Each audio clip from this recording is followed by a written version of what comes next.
तारिक पळै जाउछ ଆଉ ପାଞ୍ଚ ସବୁ ପଢା ହେଲା। ଆଜିର ଏ ବର୍ଷ ପାଞ୍ଜି ପଢେଇଲେ ଆମର ବଡ଼ବାପା ଆଦେହରେ ବିଶ୍ୱଯୁଦ୍ଧ କଥା କହିଲେ।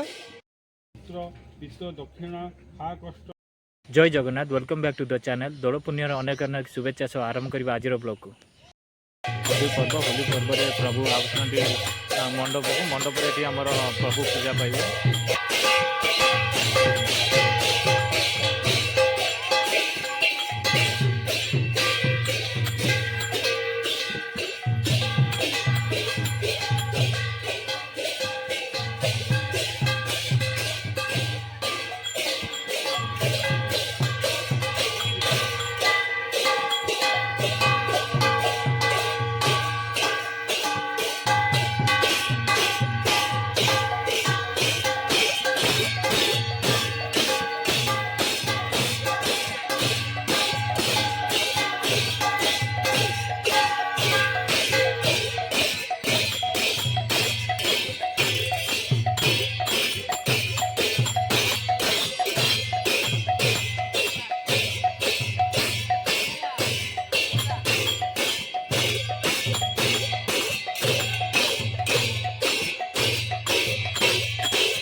बर्तमान आम कृष्णा कदी आसचु नना ना नना बोध आज सान नना ये आम खाऊ कृष्णा बर्तमान आम बाहर की आइले नना नना आप जीवन कृष्णा कृष्णा बर्तमान आम बाहर की आइले। हाँ आ कृष्णा भल सब हाँ बर्तमान बाहर बर्तमान आम पांची पढ़ा जीव।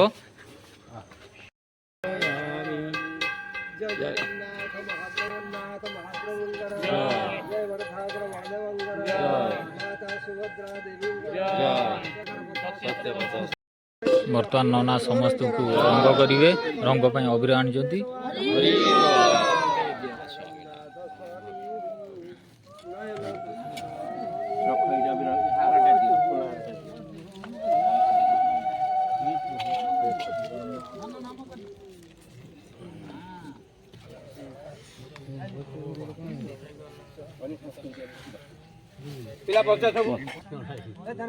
केड़ा मुंडे रंग लगाला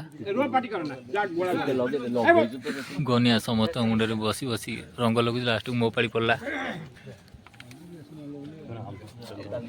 विशिष्ट नायक माधव नायक दिए रंग लगाला।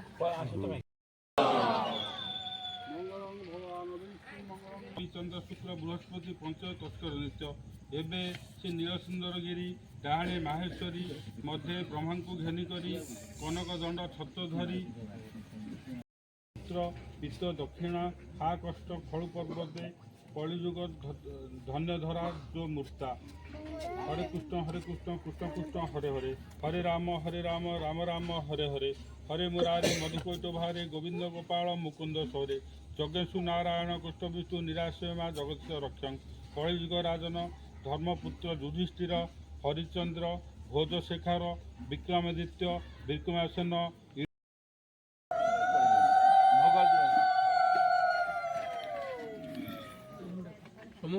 तारिक पळै जाउछ समस्त भोग खाउछंती।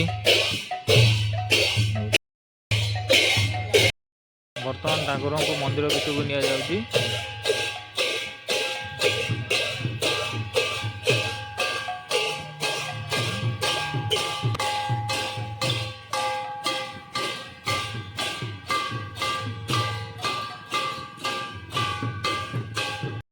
पांजी बर्तमान मंदिर आमर पढ़ाई गला। बर्तमान नना आम घर पाखे सीताराम बड़ापा घर पाखे गोटे पांजी पढ़े विशिष्ट नना आमर बर्तमान विश्व परिस्थिति विषय किसी कहे।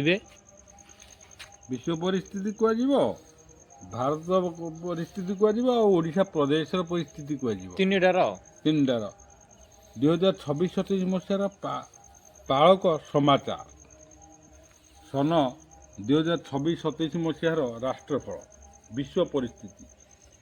ନବବର୍ଷ ଆରମ୍ଭରୁ ବିଶ୍ୱ ପ୍ରତି ଗ୍ରହମାନଙ୍କର ଚଳନ ଅବସ୍ଥା ଓ ଗତିରୁ ଜଣାଯାଏ ବିଶ୍ୱ ପାଇଁ ଶୁଭଫଳ ପ୍ରାପ୍ତି ହେବ। ଦେଶ ଦେଶ ମଧ୍ୟରେ ଭାତୃଭାବ ମୈତ୍ରୀଭାବ ଐକ୍ୟତାବଦ୍ଧତା ପାଇଁ ଉଦ୍ୟମ ରହିବ।